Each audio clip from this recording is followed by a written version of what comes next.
we were talking about their product, and I said, okay, well, I'm like, what are you going to do? They said, I don't know. And I'm like, okay, well, is it still slimy? They're like, no. And I'm like, okay, well, then we can't call it slime. So we have to figure out something else that we can call it. And they actually came up with the term on their own, the term Mundo. And on sale day, they marketed their product as Mundo, and that sold better than their slime that they actually had, from the mistake and the invention. So it's all about the pivot. It's all about being honest what you do have, um, and communicating that effectively to the customer. Welcome to the Business Ownership Podcast, brought to you by Awareness Strategies, helping you navigate the waters between entrepreneurship and ownership. Hey there, peeps. This is Michelle Nedluck, and I'm super glad that you're here with us today because I'm here with my most amazing guest, Mike. Mike, thank you so much for being here with me today. Thanks so much, Michelle. It's such a pleasure every time. I am very excited about today's conversation. So why don't you give everybody the heads up of who you are and what you do for business? And of course, we're talking about... Go. So I started a company called Mini Titans, and it's a program designed to help kids develop character through entrepreneurship. And so what it is, it's really the carrot on the stick is the kids get to earn money every time they interact with us, real cash, and from people. And they learn how to produce stuff. They learn how to plan it. They learn how to make it. They learn the financial side of things. They learn how to budget their money correctly so that it's full cycle all the way to completion. And then the sales and marketing aspect of what a business looks like.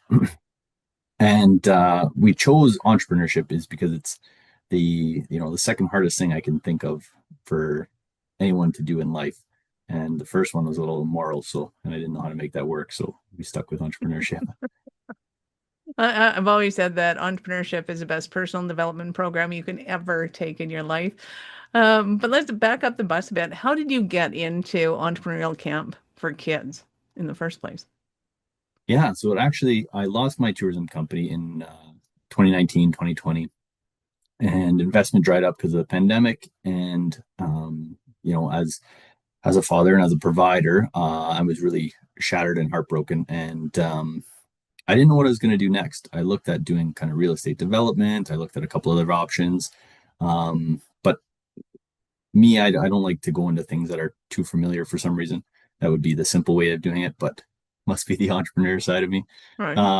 And so we were sitting around the table one day and I was deciding what I was going to do. And my kids asked me, they said, Dad, how do you make money? And I said, well, there's a couple ways. And, the first one, obviously you can work for somebody and earn a paycheck. And then I didn't really know how to explain business to a 4 and a 6-year-old in terms that they would understand. So because of my lack of ability to tell them how to start a business, I said, why don't I show you? And from there, I had them negotiate to set up a little storefront in a popular location. And then I had them negotiate with the store manager the price of the fruit. And then we hand pressed all of the lemonade, all of the orange juice, because I wanted to teach them work ethic. And then on sale day, we had very fresh ingredients, fresh product. And on sale day, it was their job to sell to everybody coming through the door. And so I think we were there 5 hours. Within 5 hours, they earned $300. And their job was to engage and talk with every single customer that walked through the door. I'm like, and I was just supervising. I didn't do anything. And that experience, they loved it so much that they begged me to do it every year. And so I was thinking to myself, I'm like, there's got to be something else, because it was a lot of work to set up and do all of this stuff for the kids. And I'm like, there's got to be something out there that taught the values that I wanted to teach them, and then also entrepreneurship side. And there wasn't. And so one of the things that we also did, that we still continue today, is I told them that they have to buy something for that immediate satisfaction, save some for their future education or their future business, and then donate some back to charity. And that's the same framework that we follow today in the camp. And it's really, really successful. The kids really have great life lessons in there. And they earn every moment of the camp through different experiences. And we can go through that, I guess, in a bit. Oh, yeah, absolutely. We're going to go through this because I absolutely love this idea. I can't tell you how much I wish this was around when I was a little kid, because Yeah, I mean, to me, little kids have that ingenuity. They have the willingness and the draw to go and get stuff done, to go and talk to adults, tell them what's going on, and have no issue with it. As long as there's a reason for it, there's an end game. Like they're not just being shoved, hey, go talk to these people, and they don't know why they're talking to them, whatever's going on. So, yeah, talk to me about, what are some of the aha moments that some of the kids have had that have just been so much fun for you to watch? Yeah, it's actually just about watching them see what they can actually do. So one of the coolest sort of pivot stories that we have is these kids are making some slime. That seems to be a common denominator in camp. At least there's always one group that makes slime. But this time, the kids added too much borax, and so it was no longer slimy. And our top value that we talk to the kids all of the time is be honest, tell the truth, just be honest. And so if it doesn't align with that, then don't do it. And so we were talking about their product, and I said, okay, well, like, what are you going to do? They said, I don't know. And I'm like, okay, well, is it still slimy? They're like, no. And I'm like, okay, well, then we can't call it slime. So we have to figure out something else that we can call it. And they actually came up with the term on their own, the term Mundo. And on sale day, they marketed their product as Mundo, and that sold better than their slime that they actually had from the mistake and the invention. So it's all about the pivot. It's all about being honest what you do have, um, and communicating that effectively to the customer. I love that. So has anybody ran with that idea yet? No one yet. No, Oh man, I hope they do because not that I've seen anyway. that's fantastic. Well, You heard it and here first. I mean there's tons of room here for the adults that run businesses and go, hey, there's some ingenuity going on here, and we could really use this and run with it. And I'm giving the people the benefit of the doubt that they'll be honest and benevolent. That obviously the kids came up with the idea. If you do run with it, pay your dues where those come in, because I think that would be freaking phenomenal to have 7-year-old running a multi-million dollar company, or at least having the royalties from a $7 million company. That'd be amazing. Yeah, Yeah. absolutely. And I are think there, just yeah. go ahead. No, I was just going to say, are there any ideas, and you don't have to give us those ideas, don't give away your secret sauce, but have there been some ideas that you looked at and you went, hey, this is actually like super marketable? Like, this isn't just like, this is like, 3M Post-it notes. This is a freaking great idea. Um, well, for us, it's my love is the process. So if kids want to Right. take their own inventions and then somehow keep them and save them for later on in their life, I'm all for that. This is all their sort of creations and what they're learning in life. I already have my hands full with mini titans, so I'm not They even all need little producing. anti-Mishis running around going, hey, we could totally turn this into an empire. Let's go. Phase two. Oh, Exactly. we'll Yeah, graduate from mini titans. Sorry about that. I was scratchy. The We'll graduate from mini titans to macro titans to that's right. Yeah, industries of empires of universe. exactly. We are developing levels so that that is possible with mini titans. And then we're also looking at strategic business partners too, where we can go in and the kids can then get real life experience doing either real life sales or real life marketing opportunities for them Right. as well. Well, and what I love is that your camps are really short. Like they're 5 days. Like, how do you go from start with nothing? Kids like, I don't know. I couldn't get into a horse camp, so my mom sent me here. Both my parents work for a living. Like you got nothing to viable product and selling it in 5 days. That's got to be Oh, crazy. it is. It's a very intense 5 days, and by day 2 or 3, there's are times where I'm like, oh man, I don't know if we're gonna pull it together. But every time they have managed to pull it together, and Deadlines. We love entrepreneurial deadlines. yeah, exactly. It's through their resilience and through their grit and determination to do it. Because I mean, at this age, they don't know failure like we know failure. Mm. And so they're willing to do whatever it takes to be successful. And so that comes with one of our other values, which is focus, which we teach in the course too. So I'm fortunate that we never have to worry about fighting with the kids for their focus.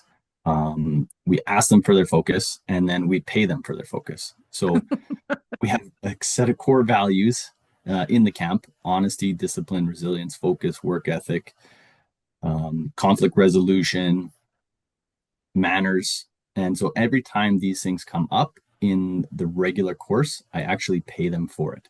So if they are focusing really good, I pay them with camp money, and they can use that camp money to enhance their experience at different levels of the camp. And so we're just doing a lot of positive reinforcement for the things that we want to see and the things that are really hard to do in everyday life. It's hard to stay focused all the time, and so we give that little extra incentive to push a little bit before we switch gears, and then we have a always break it up with a game. And so Awesome. we keep our lectures to a minimum, so that way they're not sitting there listening to us; they're sitting there more so producing more than anything. That was awesome. Well, I think one of the hardest things for entrepreneurs to catch on to, especially if they've had a normal life, air quotes people, is that that idea of failure isn't really failure in business. It's always a learning opportunity. Is there kind of have you got backlash or resistance towards that, or are they still young enough that they're like, "Ooh, that's a cool concept," and being able to bring that home to just understand that everything is a learning process, that you can't actually fail at something if you're moving forward towards it because that'll ultimately bring you that character and that differentiation. Yeah, it's a great point. One of the things that we hammer home with in the camp is it doesn't really matter if you're going to be a doctor, a lawyer. We actually ask the kids what they want to do for a career in the camp as a way to kind of set goals and set a direction. Um, and whether it be tradesperson or anything you can think of, there's a business behind you providing a paycheck. And so it's best for you to understand how business works, because it doesn't matter what you try to achieve at life, you will fail at some point. You will hit that wall. And how do you then bounce back from those setbacks? Mm. And that's what entrepreneurship is, just on on steroids, I guess. Exactly. The interesting kind of steroid.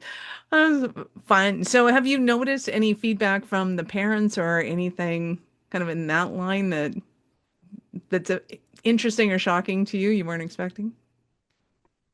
One of the biggest shocking experiences that we had is the feedback from the parents is that, so um, their kids normally come home from school, and then they need some time to unwind and relax, and usually that's with screen time or like a small hobby of some sort. But what we noticed actually in the camp where kids were actually really motivated to work on their stuff, and then we also set goals for how you're going to help out your parents. Your parents love you very much, they want what's best for you, but you also have to produce in every area of your life. So whether that be your physical body, that whether that be your spiritual being or whatever, your faith or whatever that looks like to you. We don't get into the details, but we do believe that there's a component of each human in that. Then your relationships, and then also your business. So every day you should put in some work towards one of those key items. And so the kids come home from the camp and they go to work on their own projects, and they're also helping out their parents. They're doing the dishes, they're getting engaged at home, walking the dog, um, and they have a clear direction of what they can do. And so they're getting rid of screen time on their own accord, not on the parents' accord, which is I never expected that in years. Right? Well, and I assume by that they're not coming home going, "Oh, what'd you do today?" I don't know. Stuff.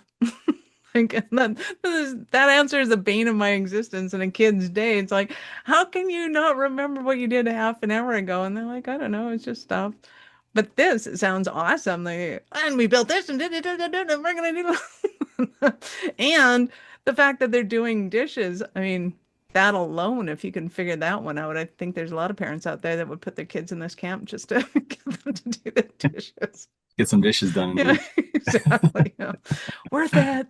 Check mark. That's Yeah. awesome. Fun. So, what are some of the funnest projects that you've seen come out of the camps? You know, we had mistletoes. Uh, kids came up with some mistletoes, designed and then crafted their own mistletoe.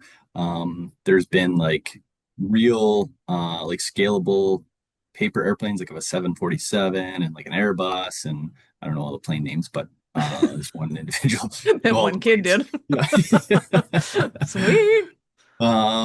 That was really neat. They even designed like a whole airport with whatever those they're not tugboats, but they're whatever they pull the planes around on. Yep.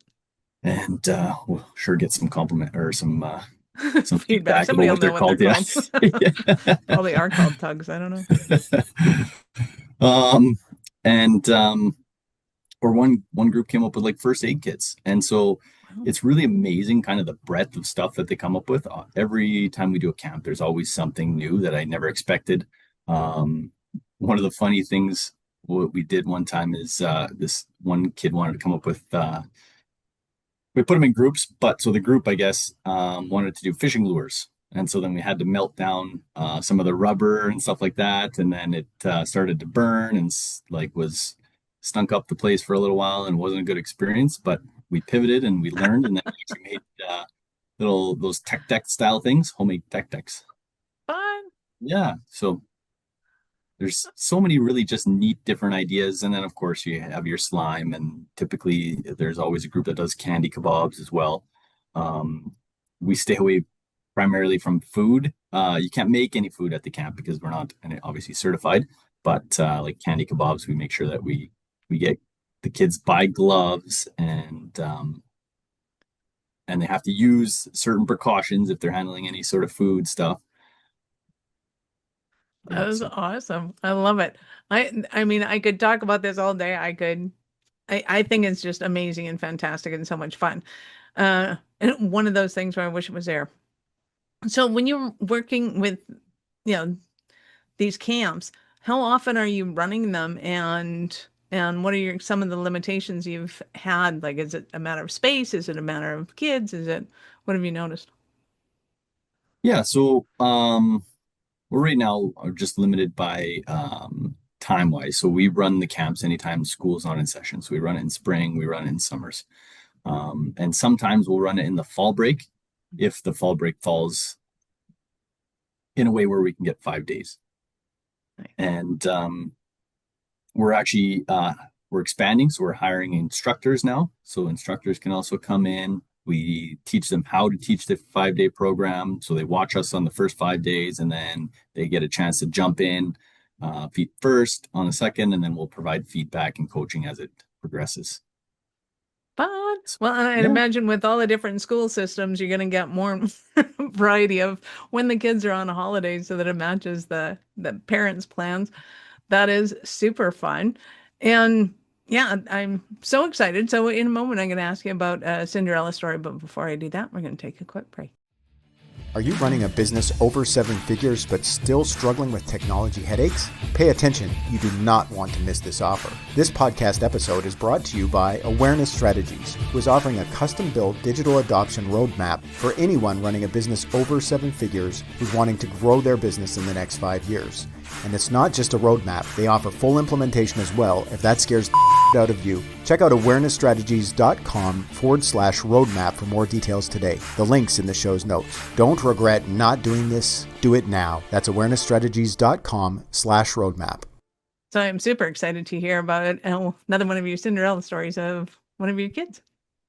Okay. So there's actually really two stories that are very similar. So we actually had a 4-year-old start with us when we first started, and she was too young for the camps. And yeah, she could only do the markets. So the requirement for the camp is just, we say about 7, but realistically, if a kid knows how to write, that's okay too, because the important part is just setting goals and being able to understand how to write that down for yourself. And so she started with us with the markets, and after her first year, she earned $400, and she was just a little production machine. She was, making pictures all the time, joining us in every market that we had available, and then she reached her goal and then bought a tablet. And Nice. yeah, and similarly, my own daughter actually, she had a goal of buying an iPad, and she had her heart set on this iPad because she loves the game Sneaky Sasquatch. And that was the only reason to get an iPad. What other And reason do you need, really? yeah, exactly. Yeah. And, as a father, I'm like, I'm not the biggest fan of screen times. I do use it sometimes, but I'm like, I'm not really crazy about that. But I'm like, you know what? If you make your own money, I'm like, it's not my money. You get to make these choices for yourself in your own life. And so she saved and saved for a year and a half. And she was finally able to get her iPad. And the funny thing is, the thing that actually put her over the edge to get the iPad was I was having the kids help me do some chores, and we have a dog, and so obviously with dog comes responsibilities of cleaning up the yard. And so I had them clean up the yard, and that was their first time doing it, and they hated it. They didn't want to do it. My son especially just couldn't. He's like, I'm just going to throw up every time I do this. And he actually offered my daughter $100 if she was to clean it up of his own money. Okay. And so she told me this, and I'm like, wow. I'm like, good job negotiating. Like, that's a really good deal. Like, does that feel right to you? Hey. She goes, well, kind of. I'm like, well, like, you should never take money for something that you don't feel right about. And so I'm like, generally speaking, I'm like, I would pay someone to do that probably $30 to $40 to come do that. I don't know what the going rate was, but that's kind of, so I'm like, you obviously for $100, that's a really good deal.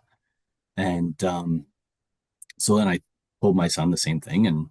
And so I try to convince my daughter um, to give back a portion of the $100. And she goes, so she agreed that she was going to give back $60 and only take 40. But she goes, Dad, before I tell your brother or tell her brother that we're going to do this, can I think about it? And then after I'm done, can I decide? And I'm like, yeah, that's fair. So anyway, she finishes up cleaning up the yard, does a great job. And then she looks at me, she goes, Dad, that was well worth the $100. Right. So she kept the $100, and that was a great lesson for my son, a great lesson for my daughter in negotiating and doing something that you felt right about or didn't feel right about, and for my son about negotiating and figuring out what actual value is before just giving your money away to somebody else. And so there's so many like follow real good life lessons that kids can learn from spending their own money on things and learning the value of a dollar just through natural consequences. Absolutely. And because it's a dog, spring will come again. There will be another opportunity. Like, it depends how neglected that yard was for the entire spring. I'm kind of on her side. It's like, that was awesome. I love this. So, where do you see Mini Titans going in the future? What's your vision? Yeah. So we have really exciting plans to expand. We're going to be expanding into an evening and weekend program. We'll be making partnerships with real businesses to do real things, along with continuing our education of like what it means to be an entrepreneurship. How do you show up for yourself every day? How do you be honest? How do you do the small important things and building that character? And our main goal is really to build out a full-time school where kids go in. They're still doing the regular stuff, but then they're also leveraging their entrepreneurial abilities. So for instance, in home economics, they're going to be working with a budget, and then they're going to have to add value to that dish, and then they'll have to sell it back to parents in a fundraising event, and they get to keep some of the money. And we really want kids to graduate with actually money in their pockets when they graduate. So we have to learn how to make value for other people, how to deliver it, how to sell it, and how to empathize with people to help build a better community. I love it. I love it. So, do you have ways for people like me and our listeners to be able to participate somehow, some way? Obviously, I can't send my 33-year-old to camp, but he's pretty good actually. He didn't like mowing lawns, so instead he started a company and got his friends to mow the lawns, and he collected the money. So, yeah, mom did all right in that one. But yeah, how do people get involved? Amazing. Yeah. So we're always looking for different partnerships, different ways to help. The most immediate sort of way is one instructor. So if you're a business owner and think you want to give back to the kids, we just need a police check, and then we will teach you how to deliver the program, and then you can run it hopefully as many times as you would like to once kind of the training aspect is done. And then secondly is sponsorships. So in the camps, we have sponsorships who pay for the kids' supplies. And we tell the kids that because there's a sponsorship that is covering the cost of your supplies, we're still going to work out what the cost numbers are, but you don't actually have to pay for that. And but in return, then you have to pass that savings forward into a charity, and a charity that's not Mini Titans. So the sponsorship partnerships are always amazing. And then we offer different levels. So we offer a camp sponsorship, a team sponsorship, or a bursary opportunity to pay this forward to other kids. And the goal, and also our markets too. You can sponsor one of our markets. And the goal is really to help teach kids how the free market works so that they can love the free market, rather than feel victimized by it or feel like they don't get a chance to own anything. So we really want to show them that ownership ability. I love it. So how do people start that journey with you? How do they get involved? Yes. So if you can reach out to us at info@minititans.ca. And we got some exciting news. Actually, we're relaunching the website here, probably first week in December. And of course, doesn't matter what year you're listening to this, go to the website anyways and connect with Mike and or info. And we'll of course have all of Mike's links in the show notes. So go ahead and scroll down, click on the links, open up in a new browser because we're not done yet. So Mike, I get to ask you, at what point in life did you know you're special kind of crazy enough to think that you could become an entrepreneur? Well, that's one of the funny things. I don't know that I can, and I don't know if I can't. So clearly you can. The only thing I have is I have a vision for what I want to leave the next generation with. Mm-hmm. And so from that, I've built out a business to do that. And because business is obviously the vehicle to a part of legacy, mm-hmm. and having kids is the other part of legacy. But